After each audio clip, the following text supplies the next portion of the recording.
passer, Seigneur, ces instants, Seigneur, ces paroles de vie, Seigneur. Aucun homme n'avait parlé comme cet homme.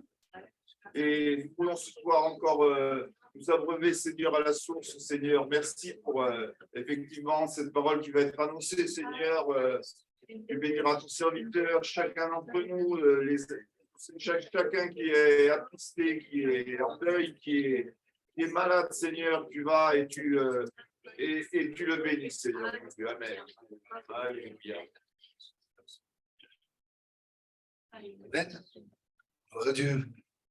Voilà, ce soir, on va aborder un thème un petit peu particulier ce soir. On va parler de l'agriculture, on va faire du jardinage. Alors sincèrement, je ne suis pas le plus qualifié pour ça parce que je vais vous raconter une anecdote. Marie-France en est témoin. Il y a très longtemps, quand on était jeunes mariés, il y a une quarantaine d'années, on est mariés depuis plus longtemps que ça. On habitait à l'Isolé. On avait acheté une petite maison dans un lotissement à l'Isolé. Et un soir, j'étais rentré tard. On avait mangé au restaurant avec des amis. Tout, on avait fait la fête. Comme d'habitude, à l'époque, on n'était pas chrétiens. On faisait la fête. Et on était arrivé vers minuit. Et dans le coffre, j'avais des plantes. J'avais même des petits arbres. Bon, je ne vais pas vous dire comment je me les étais procurés parce qu'il faisait nuit. Et, et il fallait que je les avais dans le coffre. Et j'ai dit, bon, il y avait un noyer. Je me souviens, entre autres, il y avait un noyer. Mais j'étais petit, j'étais comme ça. Et j'ai dit, bon, le noyer, je vais le planter tout de suite, même s'il est minuit, c'est un tout petit trou. Comme ça, c'est fait. Demain, je pars au boulot. Après, je rentre plus que le soir. Donc, c'est réglé. Le noyer est planté. Je plante le noyer, je fais un trou, je mets mon noyer, je mets un peu d'eau dessus et je m'en vais. Vous allez comprendre pourquoi je ne suis pas le plus qualifié pour parler d'agriculture et de jardinage ce soir. C'est que le lendemain matin, quand on est parti travailler, Marie-France, en descendant, elle regarde, elle me dit, mais qu'est-ce que c'est ça? Je dis, ben, c'est le noyer. Elle dit, quoi, c'est le noyer? Je dis, oui, je l'ai planté en rentrant hier soir. Ah. Elle me dit, mais il y a un petit problème, parce qu'un noyer, quand il n'y a pas de feuilles, un bébé noyer, un petit noyer, quoi. Quand il n'y a pas de feuilles, vous avez les racines comme ça d'un côté, et vous avez les branches comme ça de l'autre. Et figurez-vous que ça se ressemble. Elle me dit, mais tu vois pas que tu as planté l'envers? J'avais planté les branches sous terre. Mais c'était joli aussi, hein. Enfin, moi je suis sûr que ça aurait marché, mais bon, j'ai voulu lui faire plaisir, je l'ai remis à l'endroit. Donc, je ne suis pas forcément le plus qualifié ce soir pour parler de jardinage. Enfin, c'est incroyable. Ce soir, on va parler de greffe. On va faire une première lecture qui nous parle de greffe dans l'Épître aux Romains, chapitre 11, verset 17. Romains, chapitre 11, verset 17, l'apôtre Paul écrit à cette église de Rome, il va dire, mais si quelques-unes des branches ont été retranchées, si toi qui étais un olivier sauvage, tu as été hanté, c'est-à-dire que tu as été greffé à leur place et rendu participant de la racine et de la graisse de l'olivier. Qu'est-ce qu'il est en train de dire là, l'apôtre Paul? On ne va pas tout lire parce que je ne veux pas faire trop long. Paul est en train de dire, Dieu a adressé un appel au peuple d'Israël. Et le peuple d'Israël, c'est l'olivier franc. C'est l'olivier que Dieu a appelé.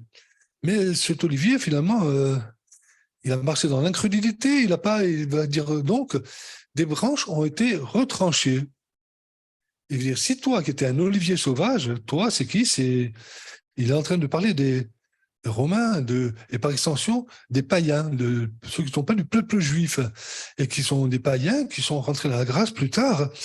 Et les païens, c'est nous quand même. Hein. Nous, on ne faisait pas partie du peuple juif, on n'avait pas la loi de Moïse, on n'était pas... On marchait, on était étrangers aux promesses.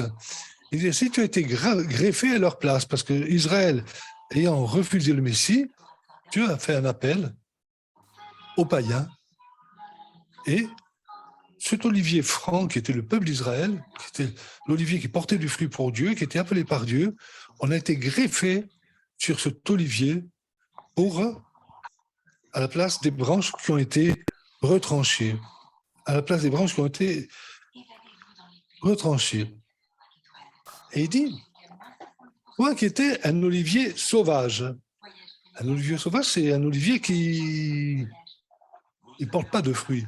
Ou même s'il porte du fruit, c'est un petit fruit, c'est pas bon. Vous n'allez pas faire de l'huile avec, vous n'allez pas vous nourrir avec ça. C'est un fruit qui qui ne donne pas envie. L'olivier lui-même, il n'est pas très... On fait la différence au regard. On fait la différence, on voit la différence entre l'olivier, l'olivier qui porte du fruit, et l'olivier sauvage, l'olivier qui n'a pas été greffé, qui ne porte pas de fruits. Mais nous, on était païens, on était les oliviers sauvages. Et c'est vraiment ce qu'on était quand même. Quand on nous regardait, avec les yeux de Dieu en tout cas, aux yeux du monde, on nous regardait, on pouvait peut-être marcher comme ça. C'est moi. Et peut-être qu'on impressionnait même. Mais avec les yeux de Dieu, on n'était pas beau à regarder. On était un olivier sauvage. Le fruit qu'on portait, c'était le fruit de l'olivier sauvage. Un fruit aigre, un fruit qui ne porte pas d'huile, un fruit qui finalement qui ne sert à rien.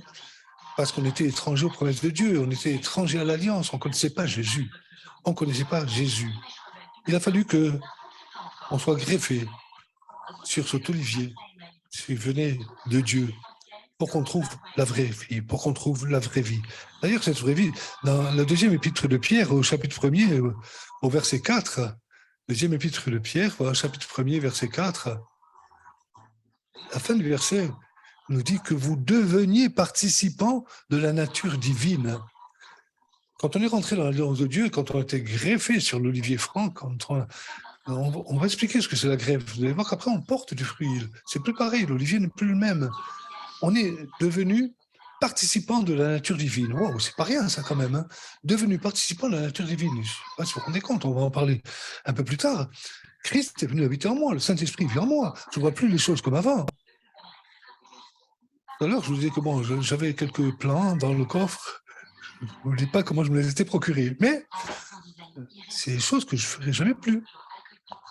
Parce que cet esprit est venu habiter en moi. Christ vit en moi. Et Christ vivant en moi, je ne peux plus voir les choses comme avant. C'est impossible. Je ne fais même pas exprès, je veux dire. C'est impossible. Il y a un changement de fondement, un changement de nature. Un changement, tout est changé. Tout est absolument changé. On est rendu participant de la nature divine. La nature divine, c'est la paix, la joie, l'amour, c'est ces choses-là. C'est quand le Saint-Esprit vit en moi, c'est vraiment, je suis rendu participant. C'est pas moi qui le suis. Moi, si je me connais, si je me souviens de ce que j'étais avant, je suis bien capable de faire la différence entre l'avant et après. Mais puis quand même, en fuyant la corruption. Parce que même quand on est greffé sur l'olivier, même quand on porte du fruit, même quand on est rendu participant de la nature divine, on a quand même notre part à faire. Fuir la corruption, fuir le péché, se tenir à l'écart de toutes ces choses, parce que sinon on va redevenir un olivier sauvage, sinon on va encore se flétrir. C'est des choses qui sont importantes à réaliser. Alors, en quoi ça consiste le greffage? Je me suis renseigné aujourd'hui, c'est facile. Hein. Avec Internet, on est des génies dans tous les domaines. Si j'avais Internet à l'époque, le noyer, je crois que j'aurais planté à l'endroit. Mais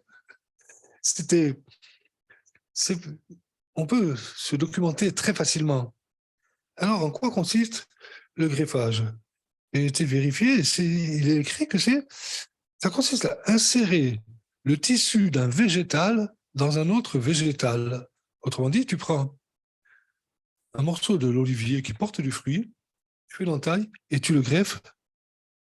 Ce morceau d'olivier qui porte du fruit, tu le greffes dans l'olivier sauvage, l'olivier qui porte un mauvais fruit, l'olivier qui n'est pas beau à voir, etc., etc. Et il est dit que on prend pas n'importe quel morceau. On prend un morceau d'un arbre, là, dans ce cas-là, c'est l'olivier, le morceau d'un olivier qui porte du fruit, qui porte vraiment du fruit. C'est-à-dire, on prend le morceau d'un olivier qui a en lui-même une vie abondante.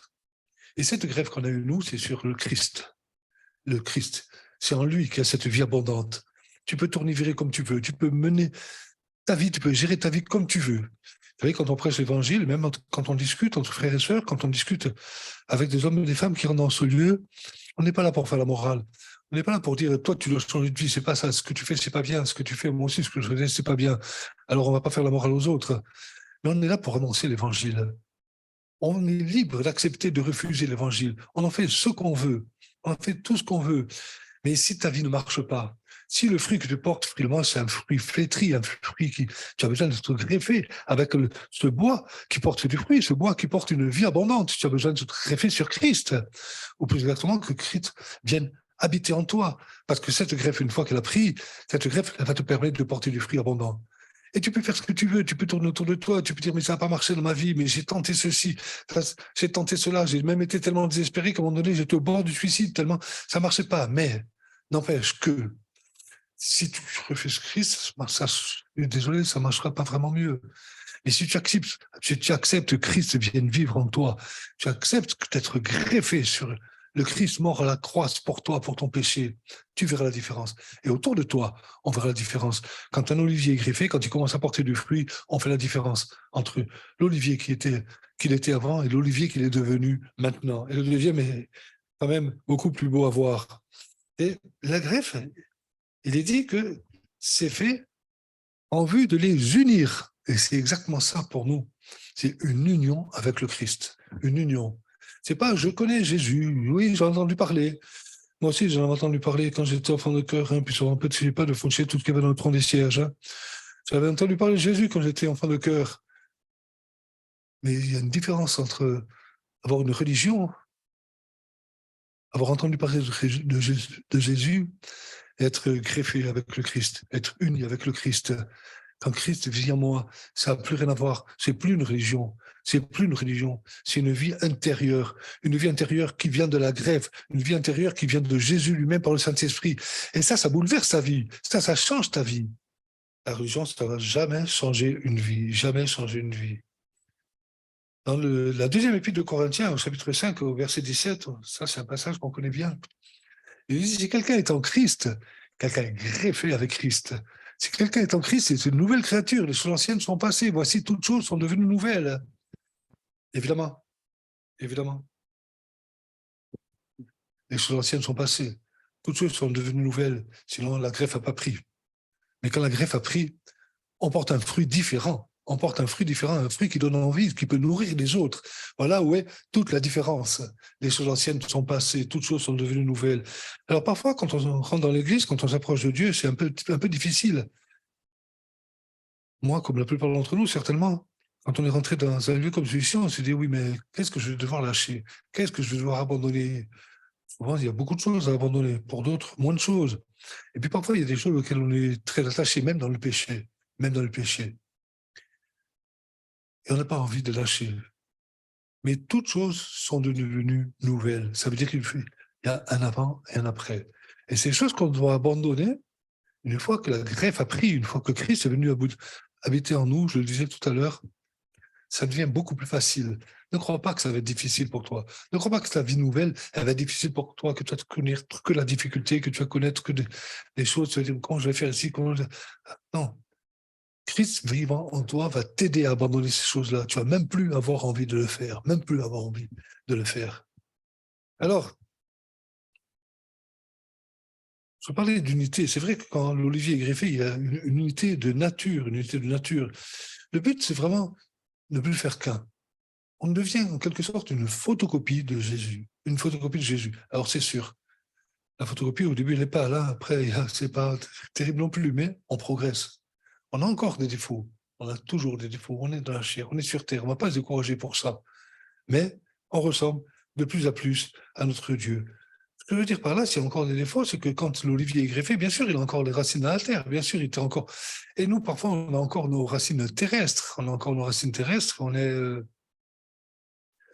encore des choses qui reviennent, il y a encore des choses qui cherchent le péché. La Bible nous parle de ce péché qui nous enveloppe si facilement. Parfois, c'est puissant, parfois, ça peut nous faire chuter, ça peut nous faire tomber. Mais on aura toujours l'assistance de Dieu pour nous en sortir. Et puis, ce que je voudrais dire aussi par rapport à la greffe, c'est que la greffe, c'est vraiment une soudure. C'est pas être juste sympathisant. C'est pas être juste dire oui, je vais aller écouter ça ce soir, peut-être que ça va me faire du bien. C'est une soudure. Je suis uni à Christ. Je suis uni à Christ et je tire ma vie de lui. Parce que si je suis juste sympathisant, je vais continuer à tirer ma vie de mes propres pensées, ma vie de comme avant. Rien ne va changer. Mais si je veux vraiment marcher avec Christ, lui, il se charge de nous prendre en main et de nous conduire jusque dans l'éternité. Alors j'ai regardé les conseils. Et moi, j'en ai pas besoin. Le conseil d'un jardinier, vous l'avez compris. J'ai regardé les conseils d'un jardinier pour que ça marche. Et pour nous, le jardinier, c'est Dieu, évidemment. Le conseil des jardiniers, ce jardinier dit, quand on a fait la greffe, il faut éviter l'infection. Il faut éviter l'infection. Et pour ça, il dit, il faut désinfecter vos outils. Et nous, on doit désinfecter aussi nos outils. C'est-à-dire que si on fait le choix de marcher avec Dieu, il y a des choses qu'on doit laisser tomber, je le disais. Il y a des choses avec lesquelles on doit couper, on doit se positionner. Maintenant, je marche avec Dieu. Je demande pardon à Dieu pour mes péchés passés. Il est fidèle et juste pour les pardonner. Et ensuite, je désinfecte mes outils. Parce que les outils souillés, ça représente le monde. Le péché, la gloire, l'argent, le sexe, la drogue, etc., l'alcool, etc., etc. Ça, c'est des outils souillés. Et finalement, ces outils-là, ça va infecter. Je disais, le conseil du jardinier qui disait, mais si on utilise des outils souillés, ça va infecter la greffe, et ça va aller jusqu'à faire mourir la plante. Et tant qu'on utilise des outils souillés, tant qu'on utilise des outils qui sortent du péché, même chrétiens, ça va infecter notre greffe, ça va infecter notre union avec Christ. Et la plante qu'on est devenue va s'en ressentir, et ça peut aller jusqu'à faire mourir la nouvelle plante que nous sommes devenus. Il faut choisir ces outils. Regardez par exemple dans l'Épître aux Hébreux, au chapitre 12, au verset 14, il est écrit « Recherchez la paix avec tous et la sanctification sans laquelle personne ne verra le Seigneur. » La sanctification. Si tu veux marcher avec Dieu, et si tu marches déjà avec Dieu, il faut réaliser qu'il faut rechercher la sanctification, sans laquelle personne ne verra le Seigneur. Et sans laquelle personne ne verra le Seigneur, ça veut dire bien évidemment dans l'éternité, parce que si on est chrétien ou si on veut marcher avec Dieu, si on s'approche de Dieu, et si on fait le choix de continuer à vivre avec le péché, un choix délibéré, je ne parle pas de chute, de manquement, ça arrive à tout le monde, mais un choix délibéré de continuer ma vie comme avant, personne ne verra le Seigneur. On ne verra pas Dieu dans l'éternité, mais on ne verra même pas Dieu dans le temps présent. Parfois, on s'approche de Dieu parce qu'on a un souci, une difficulté temporaire. On dit, Seigneur, je vais aller prier à l'église. Seigneur, je veux m'approcher de toi. Seigneur, j'ai besoin que tu me délivres. Mais si on fait le choix de opposer la sanctification, si on fait le choix de marcher comme avant dans le péché, on ne verra pas Dieu dans l'éternité, mais on ne verra même pas Dieu dans le temps présent. On va continuer comme avant, on va se dire, mais pourquoi je ne suis pas exaucé? Pourquoi ça ne marche pas? Pourquoi? Donc, la sanctification, c'est quelque chose de très important. Et puis, ce jardinier disait aussi, pour que la greffe prenne, ne négligez pas l'ouvrage. Ne négligez pas l'ouvrage. On le retrouve dans la première épître de Corinthiens, au chapitre 3, verset 6. Paul va dire, j'ai planté. Ça, c'est un jardinier. Mais il va dire, Apollos a arrosé, mais Dieu a fait croître. Dieu ne néglige pas son ouvrage. Si tu t'attends à Dieu, si tu te reposes sur Dieu, si tu cherches Dieu, si tu lui demandes d'arroser, de faire croître la plante que tu es devenue, l'ouvrage ne sera jamais négligé. Mais nous-mêmes, on a notre part à faire. On ne doit pas négliger l'ouvrage. On a été greffé sur Christ, on a cette vie nouvelle en nous, Christ vit en nous, à nous de ne pas négliger cette greffe, à nous de ne pas retourner au péché et à ces choses-là. Le résultat, le jardinier dit, si vous faites attention à l'infection, si vous ne négligez pas l'ouvrage, le résultat, vous savez ce que ça va être? Ça va être une montée en sève régulière. Une montée en sève régulière. Et pas... La montée en sève, c'est maintenant, c'est le printemps. On commence à avoir des bourgeons sur les arbres. La vie revient. Il y a les bourgeons. Après, il y a les fleurs. Après, il y a les fruits. Un chrétien, c'est pareil. Au début de sa vie chrétienne, il y a les bourgeons. Après, il y a les fleurs. Après, il y a les fruits. On est appelé à progresser. Mais cette montée en sève, le jardinier dit, si on fait attention, elle est régulière. C'est-à-dire qu'on va continuer à progresser. On va continuer à porter plus de vie. C'est pas aujourd'hui je suis très bien, demain je suis très mal. On peut avoir des soucis, on peut avoir des difficultés. Mais quand je suis vraiment uni à Christ et quand je fais ce que moi je dois faire avec cette union, la montée de sève, elle est régulière. Je progresse tout le temps, même dans les difficultés, même quand ça ne va pas. C'est pas la Pentecôte, tu sais, la plaisanterie qu'on fait souvent, la Pentecôte, la Pentecôte, la Pentecôte, et puis la pente-pente, et puis la pente-pente. Non, une montée en sève régulière, c'est la côte-côte. La côte-côte. Pas la poule, hein, pas de côte-côte. Ça monte, on grandit tout le temps parce qu'on est nourri par le Christ, parce que notre vie, elle vient d'en haut, parce que notre vie, elle nous vient du Christ lui-même qui est ressuscité. Et le Christ ressuscité, il est capable de nous donner cette vie abondante. On la recherche dans tout, souvent, et on se plante, excusez-moi l'expression. Mais quand c'est le Christ ressuscité qui nous donne cette vie, il n'y a plus rien à faire. On est porté par Christ, même quand tout va mal. On est porté par Christ. On vit cette vie abondante, cette vie abondante. Et voilà, alors, le jardinier parlait aussi d'un arrosage régulier, d'un arrosage régulier. Et cette vie abondante, il faut qu'on l'arrose nous-mêmes. Christ arrose, pas de problème quand on est fidèle avec lui, quand on lui demande. Mais nous, on a notre part à faire. Nous, on a notre part à faire. Et je crois qu'une vie de prière, c'est indispensable. Je ne dis pas de passer 4 ou 5 heures de la prière si on n'a pas le temps, mais rechercher un temps béni, si possible, le matin avec notre Dieu, dans sa présence. Parce que quand on a cette vie de prière, qu'est-ce qui se passe? On rentre en communion avec lui. La greffe, elle prend. On est unis à lui. Et quand la greffe prend, quand on lui parle, quand il nous parle, quand on sent cette communion avec lui, on la sent, cette vie qui vient de Dieu. On la sent, cette vie qui vient d'en haut. Et on ressort de ce temps, même quand on n'a pas envie de le faire. Ça m'arrive comme à tout le monde de ne pas avoir envie de prier. Surtout en ce moment, quand on est fatigué physiquement comme ça, mais quand on le fait quand même, pendant 2-3 secondes, pendant 1 minute, le ciel semble fermé, mais ensuite ça s'ouvre et la vie de Dieu est là. Et quand la vie de Dieu est là, on est porté, on ressort de là régénéré, vigoureux. On peut vraiment affronter la journée. Alors pourquoi greffer?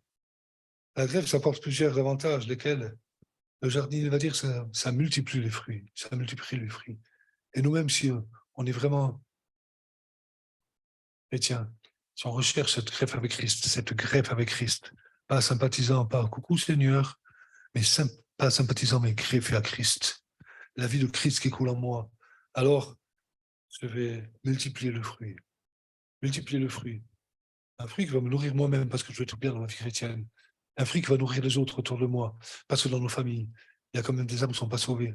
Dans nos familles, il y a encore des hommes et des femmes, des enfants, des jeunes, des parents, des grands-parents qui ne sont pas à Christ, qui sont perdus pour l'éternité. Mais on dit ça comme ça, on dit tellement souvent être sauvé ou être perdu que ça perd de sa puissance. Mais être perdu pour l'éternité, je vous assure que c'est quelque chose d'horrible. Ce soir, ne passe pas à côté de Christ. Laisse Christ venir habiter en toi. Fais le choix de cette grève, parce que perdu pour l'éternité, tu ne pourras plus rien faire. Et je peux t'assurer que ça sera parce que le Seigneur a permis que j'expérimente il y a quelques mois, j'en ai déjà parlé à l'Église, a permis que j'expérimente, me montrer une fois, comme si le Saint-Esprit se retirait, mais pas un temps de désert. Un temps de désert, on en a tous, séparés de Christ. Je peux vous assurer que c'est totalement horrible. 2 fois, il m'a montré ça. Et j'étais pas bien, croyez-moi. Et c'est peu de le dire, pas bien. Et 2 fois, il a balayé ça comme ça. Et je me trouve encore dans la présence de Dieu. Mais je suis capable de dire aujourd'hui ce que c'est. Je n'ai pas vu le démon, je n'ai pas vu l'enfer, mais je sais ce que c'est de séparer de Dieu. C'est difficile à expliquer avec des mots, mais je t'en supplie, fais la paix avec Christ ce soir. Et si tu es chrétien, si tu es sur un terrain de descente, reviens à Christ de tout ton cœur, recherche la greffe. Il est puissant pour tenter de nouveau. Il va te greffer de nouveau. Il est dit que pour le peuple d'Israël, Dieu est puissant pour le greffer de nouveau. Et pour toi aussi, ce soir, il est puissant pour te greffer de nouveau. Mais ne passe pas à côté de ça. Parce que moi qui en ai vécu cette expérience, je pense que si Dieu a permis que je fasse cette expérience, c'est aussi pour que je puisse en parler. C'est l'horreur. C'est horrible. C'est horrible.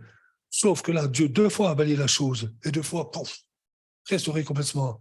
Mais quand tu es parti dans l'éternité, c'est terminé, c'est fini. Et ça, c'est pour toute l'éternité. Toute l'éternité. Tu veux dire, je suis passé à côté de la grâce de Dieu. On me l'a proposé dans une réunion, dans plusieurs réunions. Et par indifférence ou par j'ai pas le temps ou pour plus tard. Et de toute manière, là, je peux pas changer de vie comme ça, etc. J'ai refusé la grâce de Dieu. J'ai refusé la grâce de Dieu. Je peux t'assurer que l'éternité sans Christ, c'est absolument horrible. Je ne sais pas comment le dire, parce que moi qui ai touché ça, qui ai goûté ça, je voudrais vraiment faire passer le message. C'est totalement horrible. Totalement horrible. Déjà, pour un quart d'heure, comme c'était le cas, t'es pas bien, hein, ou 1 heure. T'es pas bien du tout, mais quand tu sais que c'est définitif, là, c'est vraiment de quoi être terrorisé. Et puis, le jardinier dit aussi que quand on greffe un arbre, un des buts, c'est d'avoir un arbre vigoureux. Parce que l'arbre qui n'est pas greffé, finalement, à un moment donné, il est fragile. Un arbre qui est greffé, il est devenu costaud. L'arbre qui n'est pas greffé, s'il vient une tempête, il risque d'être déraciné. L'arbre qui est greffé, il tient bon. Les racines sont profondes. Ce que je veux dire par là, on l'a bien compris, c'est que même chrétien, bien sûr qu'il y a des tempêtes qui viennent sur nos vies, bien sûr qu'il y a des tempêtes qui viennent sur nos vies. Mais quand on est greffé sur Christ, quand c'est la vie de Christ qui coule en nous, les tempêtes, elles n'auront pas d'effet. Ça ne fait pas plaisir. On n'a pas envie de les traverser. Bien sûr que ça ne fait pas plaisir, mais on va les traverser. Il n'a pas dit que tu coulerais. Il a dit, passons de l'autre bord. On va les traverser parce qu'on est greffé sur Christ.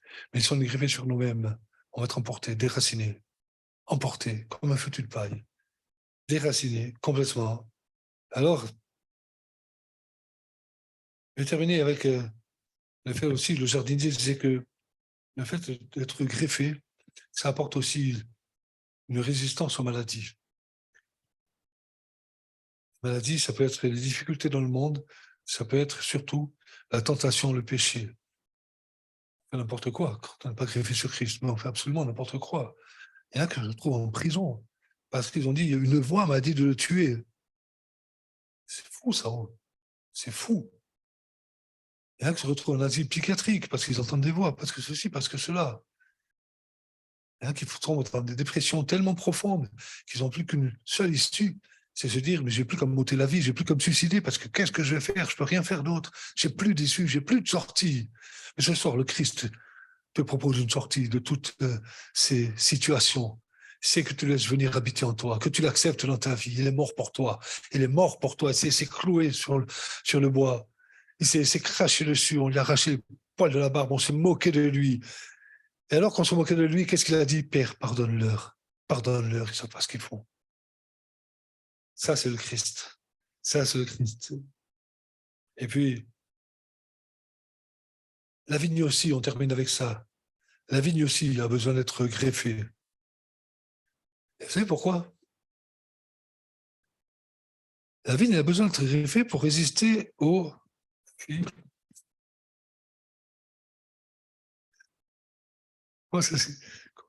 phylloxéra. Au phylloxéra. Elle a besoin d'être greffée pour résister au phylloxéra. Le phylloxéra, c'est un parasite. Et notre parasite à nous, notre phylloxéra à nous, c'est le péché. On a besoin d'être greffé en Christ pour ne pas sombrer dans le péché. Parce que souvent, on sombre dans le péché quand on n'est pas chrétien. Et puis c'est l'alcool, c'est la drogue, mais il y a des vies qui se terminent de manière dramatique. Dramatique. C'est la dépravation, c'est le caniveau. Intérieurement, j'ai été visiter un frère et une sœur, des chrétiens. Ils m'ont raconté leur témoignage avec Marie-France et nous disaient que ils s'en sont sortis parce qu'ils étaient dans la toxicomanie, ils sont sortis, ils ont rencontré Christ en allant dans un centre chrétien. En France, c'est la C3, l'ancien Teen Challenge. Ils nous racontaient leur vie. Ils vivaient dehors. C'était des SDF. Ils étaient toxicomanes. Ils ne se changeaient pas, ils ne se lavaient pas, ils vivaient dans le caniveau. La drogue, on plane. Mais quand tu planes, tu redescends. Quand tu redescends, ça fait très mal.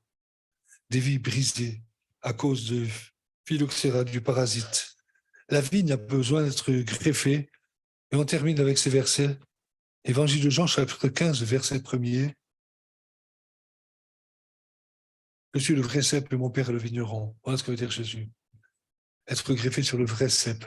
Parce que des faux cèpes, il y en a tant que tu veux. Des gourous, des sectes, des machins, il y en a autant que tu veux, et même des religions qui te proposent de te greffer dessus, mais vont rien t'apporter. Ni les religions, ni les gourous, ni les sectes, ça va jamais rien t'apporter. Alors on va rechercher à travers le yoga, on va rechercher à travers la méditation, on va rechercher à travers les tireuses de cartes, la magie blanche, la magie noire. Mais ça, c'est pas les vrais cèpes. Ça, ce sont les cèpes qui vont t'enfoncer toujours plus bas. Peut-être que tu te rends compte dans ta vie que tu vas plus bas, qui vont t'enfoncer toujours plus bas.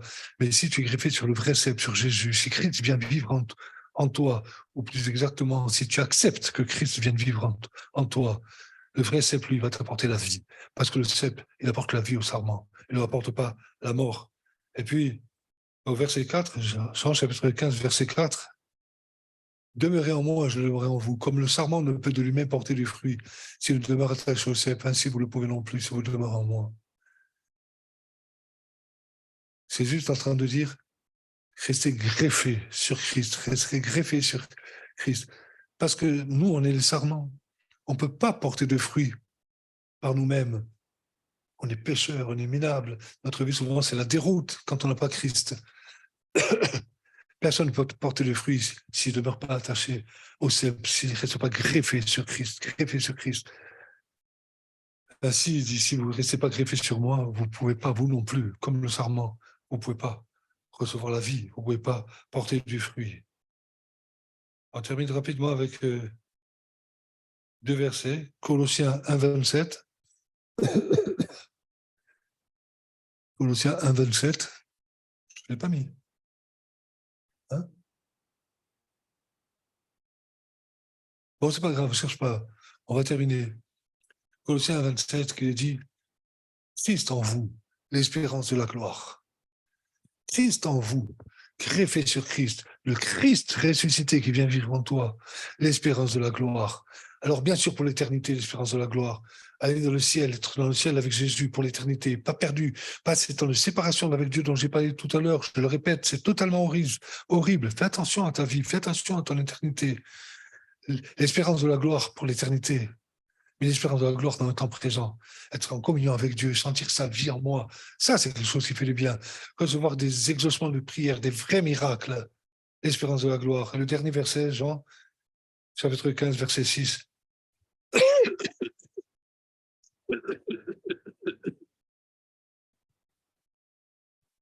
Jean, chapitre 15, verset 6. J'ai jamais écrit comme verset. Si quelqu'un ne demeure pas en moi, il est jeté dehors, comme le sarment, il sèche. Puis on le ramasse, on le jette au feu et il brûle. Celui qui n'est pas greffé sur Christ, c'est un sarment qui sèche, c'est une vie qui sèche. La vie est sèche, terne, on est triste. La vie, on n'en veut même plus de cette vie-là. Alors de la vie en Christ, on en veut de plus en plus, et encore plus de la vie de Christ. Mais finalement, il sèche, il est ramassé, il est jeté au feu. Jeté au feu, ça nous parle encore d'enfer, ça nous parle encore de perdition éternelle. Voilà ce que je voulais partager avec vous ce soir. Il y a l'olivier franc, il y a l'olivier sauvage. La Bible, l'olivier sauvage, à l'origine, ça représente les païens. On est tous des païens. On était étrangers aux promesses. On ne faisait pas partie du peuple d'Israël. Et maintenant, la Bible dit que nous sommes d'Israël de Dieu. On est rentrés dans les promesses. Et sûrement pas à cause de nos mérites. Simplement parce qu'un jour, le Seigneur, dans un lieu comme celui-ci, nous a fait une proposition. Il a dit, est-ce que tu veux que je vienne habiter en toi? Est-ce que tu veux être greffé sur Christ? Ou est-ce que tu préfères le rejeter? Et parce que pour la plupart d'entre nous, on a dit, oui Seigneur, je veux plus de la vie que j'avais avant. J'en ai marre. J'en ai marre. Elle m'apporte que problème, que difficulté, mais moi, je n'ai même pas la puissance pour en sortir. J'en ai assez de cette vie-là. Et puis, je suis sec au fond de moi, je suis vide.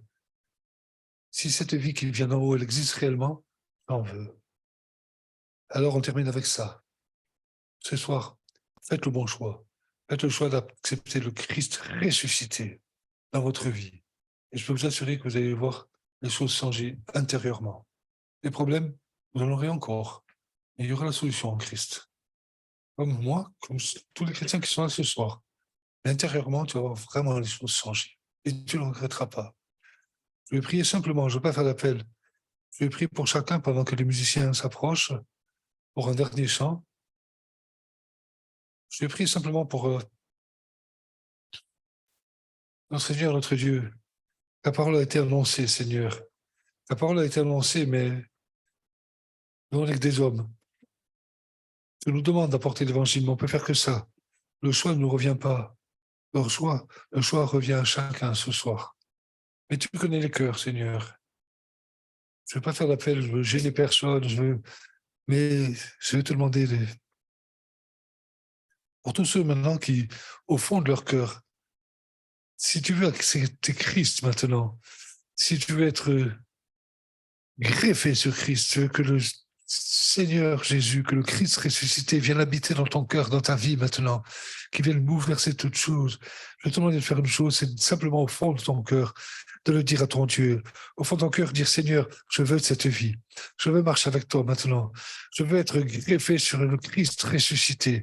Je déclare du fond de mon cœur maintenant, je ne veux plus de ma vie passée, je veux marcher en nouveauté de vie. Je te demande de venir habiter au fond de mon cœur.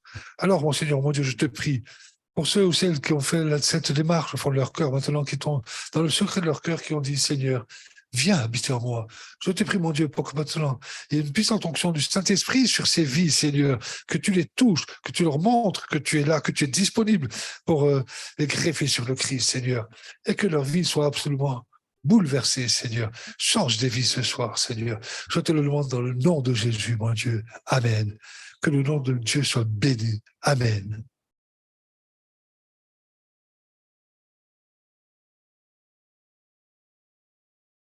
Le dernier chant. Il n'y a rien de mieux que la présence de Jésus.